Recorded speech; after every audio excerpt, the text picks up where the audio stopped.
Which is better? Is it stocks or is it real estate? Which is the better investment over time? That is something that we will discuss more in depth during this video here. What I want to say here is both of them are great investments. That's the end of the video.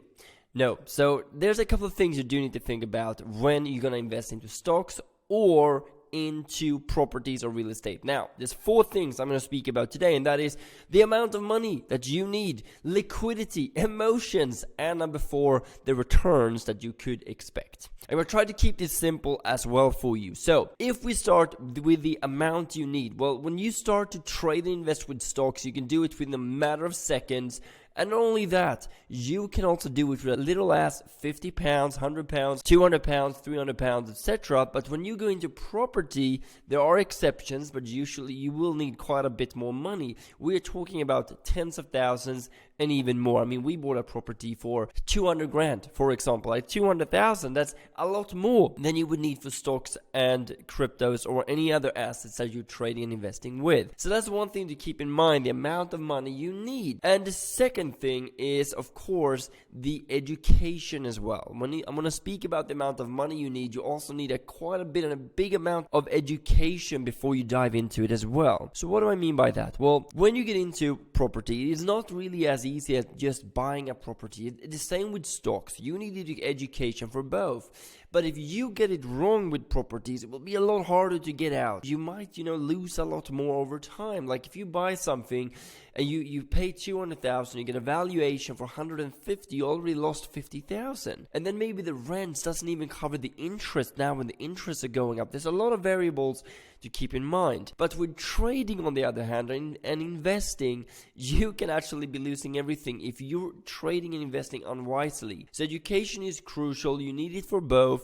It's the same as driving a car. If you don't want to crash the car and make it explode, you need education. You need to learn how to drive, or you need to learn how to invest in properties, or you need to learn how to invest into stocks. Obviously, if you resonate with us, you can learn to do that with us as well. The second thing I want to speak about is liquidity. If you buy a property, depending on the market, it's difficult, could be very difficult to sell your properties as well. But with stocks, you can sell it in a blink of an eye. You can sell it when you want, how you want, which leads us into the next one, which really goes into this as well, which is emotions. So if you need money, you need liquid money, I would go with stocks, right? I definitely would.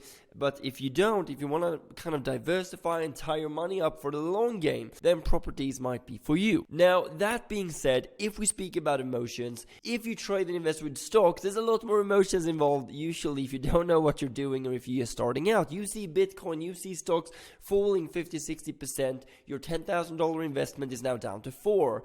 But with property, you cannot act on emotions in the same way, because most people, what do? Well, you got it. They panic, right? They panic, they sell at the bottom when they should be buying, and that is a challenge. So write that down if you haven't. Do not act on emotions.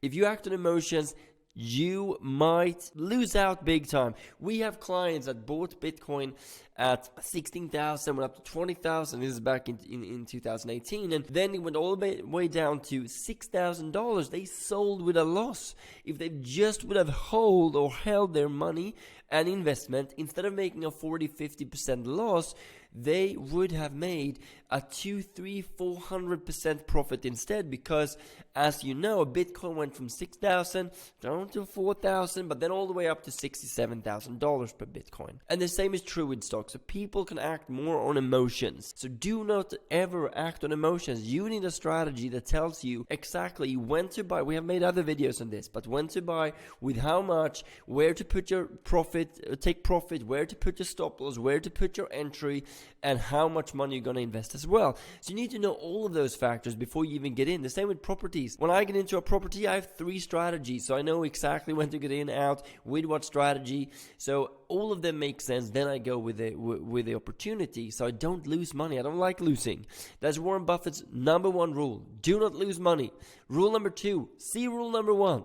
So do not lose money is crucial. If you know you have money and you know that you always act on emotions and do properties. You can't sell properties like this, right? Just press of a button. It's a bigger process, and that lets your emotions cool down as well. When we speak about the returns with properties, you should be very happy if you make anything between 10 and 20% a year on return, maybe not including the value appreciation of the property, but it's also a great protection about recessions and money devaluing, because properties usually go up around, depending on where you are, but in UK, depending on the area of course, but 4-5% a year on average. Stock market goes up 7% on average, but what you can also take into consideration with properties is also that you have a return on rent if you're renting it to someone else. So I would say you should be happy if you get 10 to 20% on properties. With stocks, you can easily learn with less money how to make 30, 40, 50% a year. So if you know what you're doing, I would definitely start with stocks. You can even do stocks tax-free to some extent. So I would start with stocks because it's a lower barrier to enter. You can enter with less money.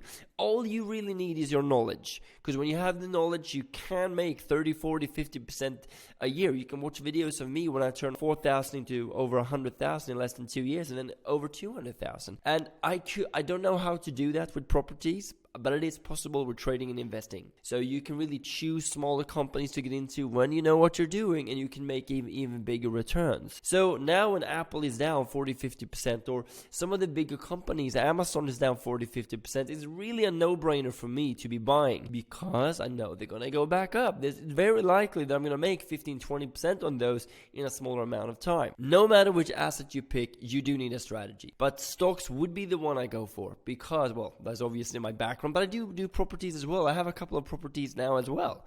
So I do both because I want to diversify.